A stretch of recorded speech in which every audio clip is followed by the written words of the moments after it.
Thiruvananthapuram Kudappanakunnu civil station കോമ്പൌണ്ടിൽ നഗരസഭയുടെ നേതൃത്വത്തിൽ പണി പൂർത്തിയാക്കിയ വഴിയിടം ടോയ്ലറ്റ് സമുച്ചയം പൊതുജനങ്ങൾക്കായി തുറന്നുകൊടുത്തു.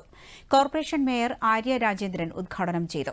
കേവലം ഒരു ടോയ്ലറ്റ് സംവിധാനം എന്നതിനു പുറമെ പൊതുജനങ്ങൾക്ക് ഒരു വിശ്രമ കേന്ദ്രമായി മനോഹരമായ കെട്ടിടമാണ് നിർമ്മിച്ചിരിക്കുന്നതെന്ന് മേയർ പറഞ്ഞു. സ്വന്തം വീട് പോലെ സൂക്ഷ്മതയോടെയും വൃത്തിയോടെയും ഇത്തരം ഇടങ്ങൾ സൂക്ഷിക്കണമെന്നും മേയർ ആവശ്യപ്പെട്ടു.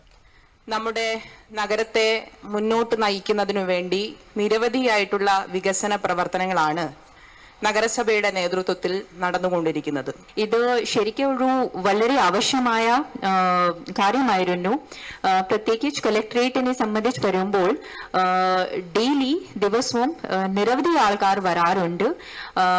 നമുക്ക് കളക്ടറേറ്റ് കമ്പൗണ്ടിൽ ടോയ്ലറ്റുകളൊക്കെ ഉണ്ട്. എന്നാലും പബ്ലിക്കും നമ്മുടെ ഉദ്യോഗസ്ഥന്മാരും കൂടി ഉപയോഗിക്കുമ്പോൾ ഇത്രയും വൃത്തി വെക്കാൻ പറ്റത്തില്ല എന്നൊരു പല കാലമായിട്ട് ഒരു കംപ്ലൈന്റ് ആയിരുന്നു. സോ അതുകൊണ്ട് എനിക്ക് വളരെ സന്തോഷമാണ് ഇപ്പോൾ നമുക്ക് പൊതുജനങ്ങൾക്ക് വേണ്ടി സ്പെസിഫിക് പ്രത്യേകിച്ച് ഒരു ടോയ്ലറ്റ് കമ്പൗണ്ട് നിർമ്മിച്ച് വരാൻ പറ്റിയിട്ടുണ്ട്.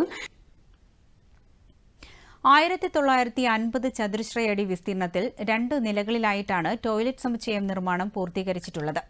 താഴത്തെ നിലയിൽ പൊതുജനങ്ങൾക്കും ഉദ്യോഗസ്ഥർക്കുമായി കഫറ്റേരിയ, അടുക്കള, പുരുഷന്മാർക്കും സ്ത്രീകൾക്കും വികലാംഗർക്കുമുള്ള ടോയ്ലറ്റുകൾ, വിശ്രമസ്ഥലം, മുലയൂട്ടൽ കേന്ദ്രം എന്നിവയാണുള്ളത്. പൊതുജനങ്ങൾക്കും ജീവനക്കാർക്കും ഡ്രൈവർമാർക്കും ഈ സൌകര്യങ്ങൾ പ്രയോജനപ്പെടുത്താം. മുഖ്യമന്ത്രിയുടെ 12 കർമ്മ പദ്ധതിയിൽ ഉൾപ്പെടുത്തി നടത്തിയിട്ടുള്ള ടേക്ക് എ ബ്രേക്ക് പദ്ധതിയുടെ ഭാഗമായി തിരുവനന്തപുരം ജില്ലയിൽ 7 സ്ഥലങ്ങളിലാണ് ടോയ്ലറ്റ്, കഫറ്റേരിയ സൌകര്യങ്ങളുള്ള വിശ്രമ കേന്ദ്രങ്ങൾ നിർമ്മിക്കുന്നത്. ജില്ലാ കളക്ടർ അനുകുമാരി ചടങ്ങിൽ മുഖ്യാതിഥിയായിരുന്നു. മരാമത്തുകാര്യ സ്റ്റാൻഡിംഗ് കമ്മിറ്റി ചെയർമാൻ മേടയിൽ വിക്രമൻ അധ്യക്ഷത വഹിച്ചു.